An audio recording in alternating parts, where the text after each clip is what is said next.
Hello everyone, मेरा नाम वसीम खान और आप देख रहे हैं artist W studio. Last video में मैंने आपको एक ड्राइंग बनाकर दिखाई थी जो कि मेरे घर की वॉल पर बनी है। ये ड्राइंग थी हल्क की और मैंने उस वीडियो के लास्ट में मैंने कहा था कि हम प्रॉब्लम्स के बारे में डिस्कस करेंगे जो मुझे उसे बनाते वक्त आई।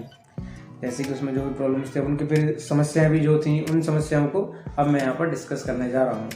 तो चलिए शुरू करते हैं।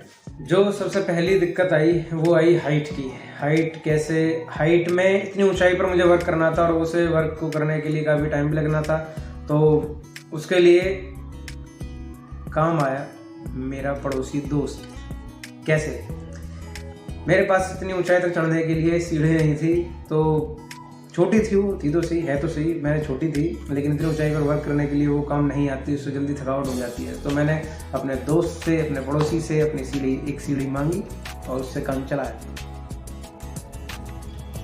दूसरी प्रॉब्लम आई मेरे सामने ग्रिड की कि मैं इतनी बड़ी ग्रिड में कैसे बनाऊंगा। तो सबसे पहले मैंने एक कलर्ड प्रिंट को निकलवाने की मैंने 2 पेजेस में निकलवाया उस प्रिंट को, जैसा कि आप इस पिक्चर में देख सकते हैं। और उसके बाद में उसी पेज पर, मतलब दोनों पेजेस पर मैंने 2 सेंटीमीटर गैप के साथ में लाइन ड्रॉ की, यानी ग्रिड बनाने के लिए। पहले पेज पर मैंने ग्रिड बनाई और उन पर नंबरिंग की मैंने, आप देख सकते हैं इस फोटो में। और उसके बाद में फिर मैंने दीवार पर ग्रिड्स ड्रॉ करने के लिए मैंने इस्तेमाल किया थ्रेड। इतना बड़ा स्केल तो हम इस्तेमाल नहीं कर सकते कि हम इंची टेप को भी लगाएंगे तो वो लाइन सीधी नहीं होंगी, तो थ्रेड का हम यहाँ इस्तेमाल कर सकते हैं। कैसे? और इसके लिए फिर मैंने जैसे एक हिस्से को तो मैं पकड़ सकता हूँ, दूसरे के लिए मैंने अपने भाई की हेल्प ली इसमें, ताकि वो दूसरी तरह से पकड़ के उसको लगवा दे, जैसा कि आप इस वीडियो में देख पाएंगे। अब फिर यहाँ बारी आती है आउटलाइंस की कि आउटलाइंस ड्रॉ कैसे की जाएंगी। तो उसके लिए क्या इस्तेमाल होना चाहिए? मैंने इसमें इस्तेमाल की है 8H पेंसिल। इस्तेमाल करने के लिए मैं चौक का भी इस्तेमाल कर सकता हूँ या फिर कोई भी पेंसिल का आप इस्तेमाल कर सकते हो, लेकिन मैंने 8H पेंसिल का इस्तेमाल इसलिए किया क्योंकि ये हार्ड पेंसिल्स में आती है। हार्ड पेंसिल्स मैंने पेंसिल का इस्तेमाल इसलिए किया क्योंकि आप देख सकते हैं कि वॉल है। जब वॉल पर हम पेंसिल चलाएंगे, अगर हम HB पेंसिल चलाएं या फिर कोई भी जब हम लिखने के लिए जो पेंसिल का इस्तेमाल करते हैं उसको चलाएंगे तो बहुत ज़्यादा खर्च होगी, यानी कि ज़्यादा घिसेगी वो पेंसिल। तो 8H पेंसिल सही है कि वो लिख भी सकती है ढंग से दीवार पर। वैसे तो शेडिंग पेंसिल के तरीके से हम उसका इस्तेमाल करते हैं कि पोर्ट्रेट में हमें शेडिंग करनी है तो उसके लिए हम उसका इस्तेमाल करते हैं, लेकिन यहाँ मैंने उसका इस्तेमाल आउटलाइंस बनाने के लिए किया वॉल पर। तो यहाँ पर इस समस्या का समाधान मिला इस तरीके से। वैसे जो मैंने पहले भी वॉल पेंटिंग बनाई है उसमें नॉर्मल जो HB पेंसिल है वो इस्तेमाल की थी मैंने, तो वो ज़्यादा जल्दी से वो घिस जाती है, तो खत्म भी हो जाती है। तो कम से कम एक ही छोटी ड्राइंग बनाने के लिए भी 2-3 पेंसिल लग जाती थी। तो अब इसको जैसे मैंने इस्तेमाल किया तो एक ही पेंसिल वो पूरी भी नहीं लगी है, उसी में ही काम हो गया उसमें। अब बारी आती है कलर्स की कि यहाँ मैंने कौन से कलर्स इस्तेमाल किए हैं। यहाँ पर मैंने एशियन पेंट्स का इस्तेमाल किया है। ये वही कलर्स हैं जो हम नॉर्मली घरों पर करते हैं पेंट्स, और जो उनमें यूज़ करने के लिए, यानी कि बाकी कलर्स को बनाने के लिए हमने स्ट्रेनर्स का इस्तेमाल किया है, जो ब्लैक, ब्लू, रेड, ग्रीन वगैरह, ये सारे कलर्स का मिक्सिंग करके मैंने सारे कलर्स बनाए हैं। अब यहाँ पे कुछ लोग ये सोच रहे होंगे क्या ये पेंट्स जो है बाहर के लिए सेफ़ है या नहीं है।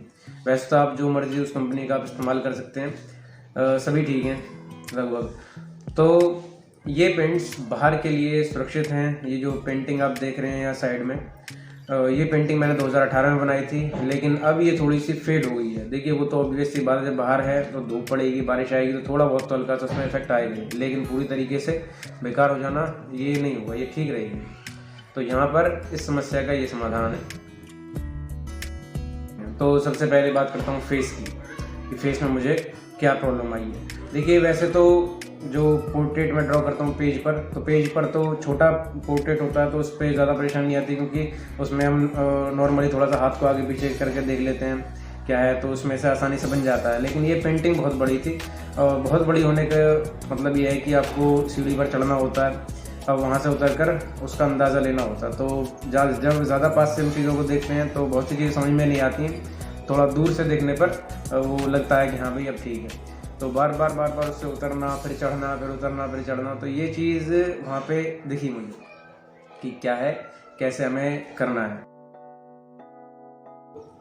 प्रैक्टिस जो है उससे धीरे धीरे करके जैसे मैं लास्ट में पेंटिंग को करता गया तो वो हाथ थोड़ा तेज चलने लग गया, फिर ज़्यादा उतरने की ज़रूरत नहीं पड़ी।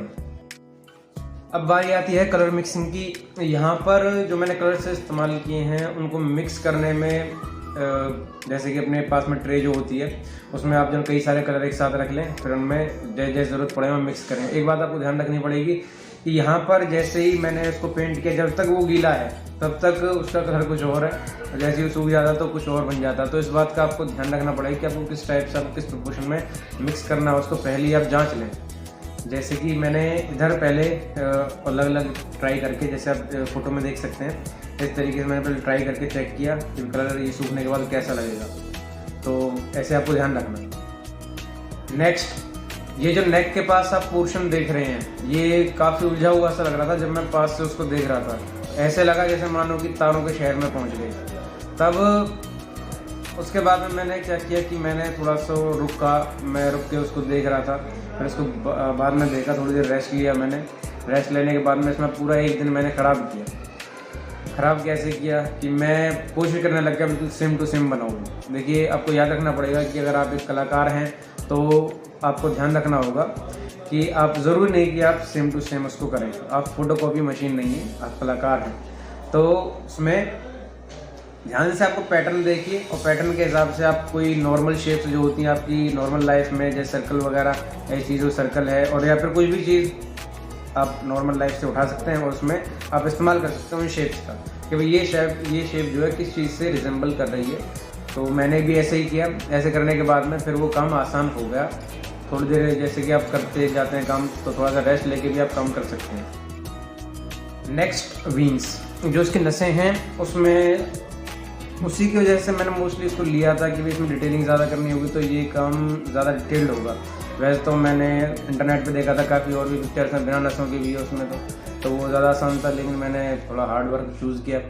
तो यहाँ पे दिक्कत मुझे ये आई कि मैंने पहले जो है उस पर नसों की जो विंग्स हैं उसको बाद में करना चाहिए था, लेकिन मैंने पहले उनको ड्रॉ कर दिया शुरुआत में। फिर बाद में तो मैं धीरे धीरे करके प्रैक्टिस होती चली गई। वहाँ पे नसों में ड्रॉ करते टाइम पे मैंने पहले उन्हें ड्रॉ किया, फिर बीच में मुझे कलरिंग करने में, यानी उनके जो विंग्स के बीच में जो पोर्शन रहता है उसमें कलरिंग करने में, मिक्स करने में कभी वो पोर्शन दूसरे से अलग हो जाता, तो ये समस्या आने लग गई।